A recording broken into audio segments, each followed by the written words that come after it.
Hello, happy Halloween and happy Day of the Dead. I'm Jinx and today we're going to talk about the spooky tarot cards, or at least the ones that sometimes have a bad rap. Let's begin. The first card, and the one everyone that doesn't know tarot is scared of, is the Death card. The Death card is nothing to be afraid of. In all of my readings, no one has ever died, so let's put that to bed right away. What the Death card does mean is in more of a metaphorical sense. When one chapter ends, another one begins.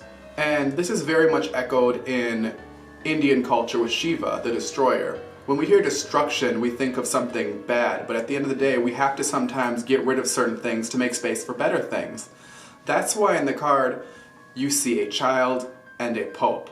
And the way I interpret it is, our childhood can sometimes die to give way to adulthood. Or with the Pope, some old belief patterns sometimes have to die for us to elevate ourselves to higher belief, different belief patterns.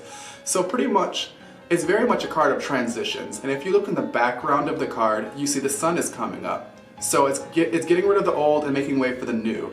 And I feel like this card would make a lot more sense if it had like a caterpillar, a cocoon, and a butterfly, and it shows the stages and transitions. And I think it's a beautiful card because, frankly, we all grow, evolve, change, and pretty much that's life. And the Death card should be nothing to fear. We sometimes have to let our old selves die to become the people we need to become. Next up is the Ten of Swords. So this really isn't a pretty card. You have a black sky with a man that's been stabbed in the back 10 times with these swords. And he looks like he's dead, and it doesn't seem like anything good could really come from this card. So, a little quick crash course in tarot.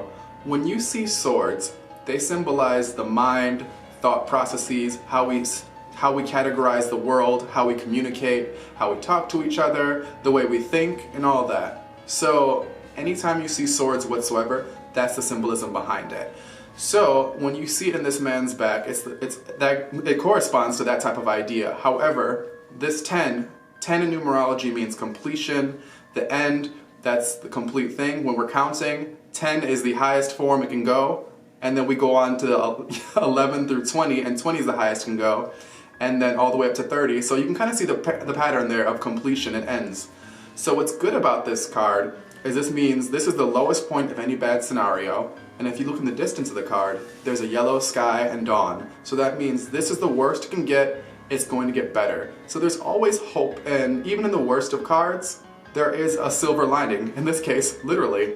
Next up is the Three of Swords. So much like the Death card and the Ten of Swords, this card doesn't mean anyone's going to die, but it also symbolizes there has been some pain. And anytime I see this card, it usually means a pain that's been around for quite some time.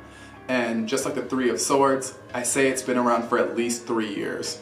So this card does symbolize heartache, pain, and very much unhealed energy in one's life or spread.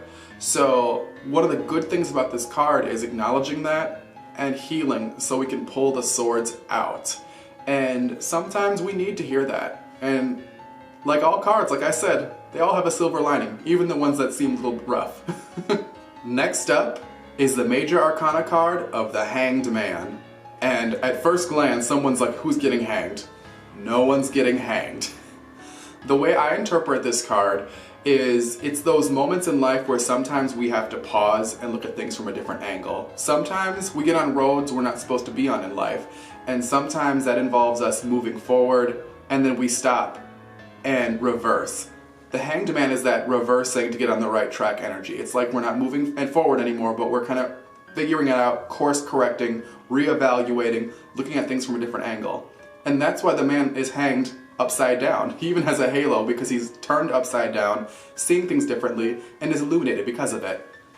Not so bad for someone who's being hanged, hey?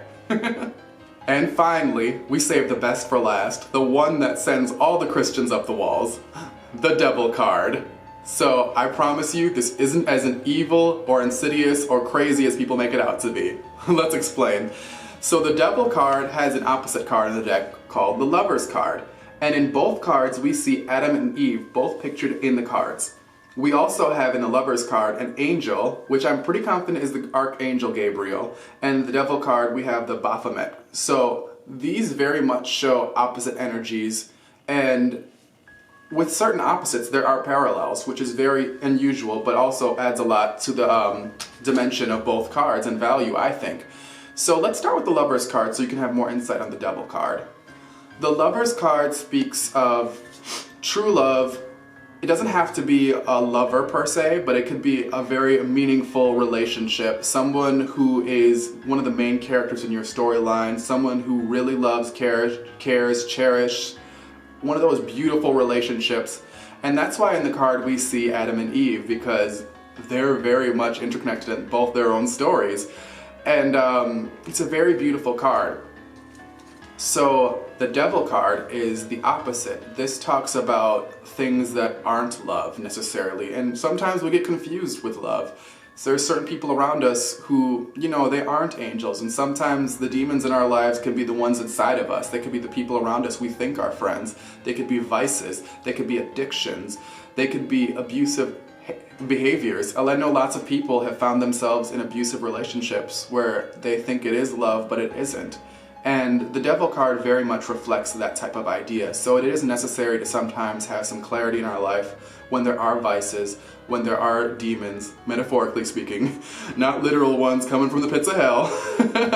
But what I always thought was interesting about this card was that the Adam and Eve in this picture, they have chains around their necks, but they're very loose chains, and that means they're not bound by these demons. They can easily take these chains off if they so choose to.